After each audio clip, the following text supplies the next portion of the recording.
Early morning வந்து இந்த மாதிரி பாருங்க. இப்போ தான் நான் வேக வச்ச முட்டை காமிச்சேன். அது வந்து தோல் உரித்து எடுத்துட்டேங்க. இது வந்து கொட்டை இல்லாத கிரேப்ஸுங்க. சீடோடு இருந்து தான் வந்து ஒரு குழந்தைங்க வந்து சாப்பிடாது, கசக்கும். மென்று சாப்பிடும்போது அவங்க வாயில் தென்படுறதுனால சாப்பிட மாட்டாங்க. இது வந்து சீட்லெஸ் திராட்சை ப்ளஸ் இந்த ஆப்பிள். இது வந்து தோல் சீவி வந்து மாவு ஆப்பிள்னு சொல்லி கேட்டு வாங்குங்க. தோலெல்லாம் சீவி நல்லா வந்து சாப்பிட்றதுக்கு வந்து மாவு மாதிரியே இருக்கும். பீஸாக கட் பண்ணி கொடுங்க. நல்லா வாஷ் பண்ணி தோலெல்லாம் சீவி பீஸாக கட் பண்ணி சீடெல்லாம் எடுத்துகிட்டு கொடுத்தீங்க அப்படின்னா நல்லா சாப்பிடுவாங்க குழந்தைங்க. வந்து ஏர்லி மார்னிங் ஃபுட்டுங்க. சம்மர் டைம் இல்லை, ரெகுலராக அதை வந்து நீங்கள் ஃபாலோ பண்ணலாம். குழந்தைக்கு அளவாக கூட வாங்கி வச்சு கொடுக்கலாம். ரிஸ்க்கான்னு நினைக்கிறவங்க அதேமாதிரி முட்டை, நாட்டுக்கோழி முட்டை கூட நீங்கள் யூஸ் பண்ணலாம். இல்லைன்னா கடையில் வாங்குகிற முட்டையை யூஸ் பண்ணலாம். அதேமாதிரி ஆரஞ்சு, இது வந்து நல்லா ரத்தம் ஊறுங்க. இது வந்து சாப்பிடும்போது ஒவ்வொரு குழந்தைகளுக்கு சளி பிடிக்கும். சம்மர் டைம்ங்கிறதுனால நீங்கள் நார்மலாக சேர்த்திக்கலாம்.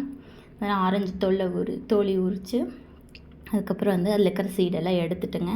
அதில் இருக்கிற லைட்டான பீலிங் கூட எடுத்துகிட்டு நீங்கள் வெறும் சொலையை மட்டும் கொடுத்து பழக்கினீங்க அப்படின்னா நல்லா சாப்பிட்டு பழகிடுவாங்க. அப்புறம் அடால்ட் ஆனதுக்கப்புறம் அவங்களே எடுத்து உரித்து சாப்பிடுவாங்க. அது வரைக்கும் நீங்கள் வந்து சீடு எடுத்துகிட்டு அந்த மேலே இருக்கிற அந்த தொல்லி மட்டும் எடுத்துகிட்டு நீங்கள் வெறும் ஃப்ளஷ் மட்டும் கொடுங்க. சொலை மட்டும் கொடுத்தீங்க அப்படின்னா சீடு இல்லாதனால நல்லா சப்பி இனிப்பு இருக்கிறனால சாப்பிடுவாங்க. இப்படி ஆரஞ்சு சாப்பிட்டு பழகுவாங்க. ஃபஸ்ட் டைம் கொடுக்குறீங்க அப்படின்னா ஒரு வாரத்துக்கு சிரமமாக இருக்கும் சாப்பிட்டு பழகிற வரைக்கும். அப்புறம் பசி நேரத்தில் கொடுத்திங்கன்னா கண்டிப்பாக எந்த குழந்தையா இருந்தாலும் சாப்பிட்ரும். அப்படி சாப்பிட்டு கொடுத்து பழகிட்டீங்க அப்படின்னா ரெகுலராகவே இதை வந்து ட்ரை பண்ணுங்கள். காலையில் எப்போவுமே கூழ் சாப்பிடுவாங்க. கூழ் சாப்பிட்றீங்க மஸ்ட்டு. அதாவது 2 வயசுக்கு மேலே இருக்கிற குழந்தைங்க இதை ஃபாலோ பண்ணலாம். இல்லை கூழும் சாப்பிடுவாங்க, இது மாதிரியும் சாப்பிடுவாங்க அப்படின்னா கண்டிப்பாக இதை வந்து நீங்கள் ட்ரை பண்ணி பாருங்கள். அதுக்கப்புறம் ரெட் பனானா இல்லைன்னா நேந்திரப்பழம் கூட வைக்கிதுங்க. அதுனா கொஞ்சம் நீளமாக இருக்கும். அதில் வந்து ஆஃப் பனானா சாப்பிட்டாலும் ஓகே. இந்த மாதிரி ரெட் பனானா ஒரு பனானா சாப்பிட்டாலும் ஓகே. ஏர்லி மார்னிங் குழந்தைகளுக்கு வந்து இந்த மாதிரி ஒரு ஃபுட்டு கொடுங்க. கண்டிப்பாக வெயிட் வராத குழந்தைங்க வெயிட் வரும். இதெல்லாம் இல்லை அப்படிங்கும்போது வெறும் எக்கும் இந்த பனானா மட்டும் கொடுங்க.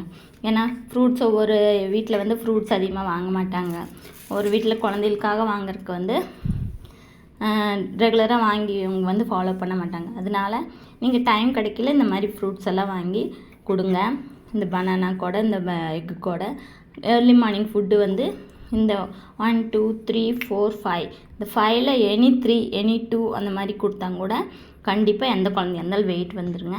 ஸ்டார்டிங் வந்து கொஞ்சம் ட்ரபிளாக இருக்கும் பழக்கிறதுக்காக. முட்டை சாப்பிடாத குழந்தைங்க பசி நேரத்தில் கொடுத்தீங்கன்னா கண்டிப்பாக எந்த குழந்தையா இருந்தாலும் சாப்பிட்ரும். அப்படி கொடுத்து ட்ரை பண்ணிங்க அப்படின்னா கண்டிப்பாக ஏர்லி மார்னிங் ஃபுட்டு வந்து அவங்களுக்கு வந்து ரொம்ப சத்தான ஃபுட்டாக கொடுத்தீங்க அப்படின்னா எந்த குழந்தையா இருந்தாலும் கண்டிப்பாக ரெகுலராக கொடுக்கும்போது வெயிட் வந்துடுங்க. இது மாதிரி ட்ரை பண்ணிவிட்டு எப்படி இருக்குதுன்னு சொல்லுங்கள். அப்புறம் குழந்தைகளுக்கு கொடுக்குறக்காக இது மாதிரி சீடோடு இருக்கிறதா நல்ல சத்து. குழந்தைங்க வந்து அவாய்ட் பண்ணனால சீட்லெஸ் கொடுத்து பாருங்கள். சூப்பராக இருக்கும், டேஸ்ட்டாகவும் இருக்குது. இனிப்பாக இருக்கிறத கொடுத்திங்கன்னா நல்லா சாப்பிடுவாங்க. அதே மாதிரி ஒரு எக் சாப்பிட்ற குழந்தைகளுக்கு கொஞ்சம் 1 இயர் 6 மாதம் அதிகமாகும்போது கண்டிப்பாக 2 எக்கு சேர்த்து கொடுங்க. கண்டிப்பாக வெயிட் வரும். அதே மாதிரி பனானா அதே மாதிரி ரெட் பனானா வந்து இந்த எக்கு கூட ரெகுலராக சேர்த்திக்கோங்க. அது இல்லாத பட்சத்தில் அதாவது இது மட்டும் எக்கும் பனானா மட்டும் ரெகுலராக காலையில் எழுந்திரிச்சோன்னா கூழுக்கு வரலாம். இல்லை சாப்பாடு ஊட்டுறக்கு வரல இது மட்டும் கொடுத்துட்டு வந்தீங்க அப்படின்னா கண்டிப்பாக எந்த குழந்தையா இருந்தாலும் வெயிட் வந்துடுங்க.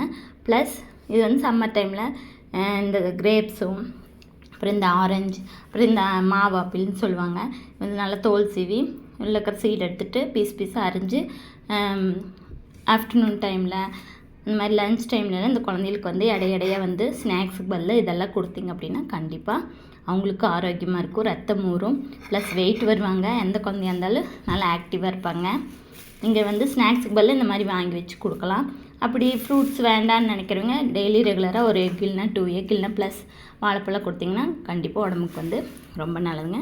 நீங்கள் ட்ரை பண்ணிட்டு எப்படி இருக்குன்னு சொல்லுங்கள். என்னோடய வீடியோ வந்து உங்களுக்கு ஒன்று ரீச் ஆகிறதுக்கு லைக் அண்ட் சப்ஸ்கிரைப் பண்ணுங்கள். பிடிச்சிருந்தா ஷேர் பண்ணுங்கள். தேங்க்யூ.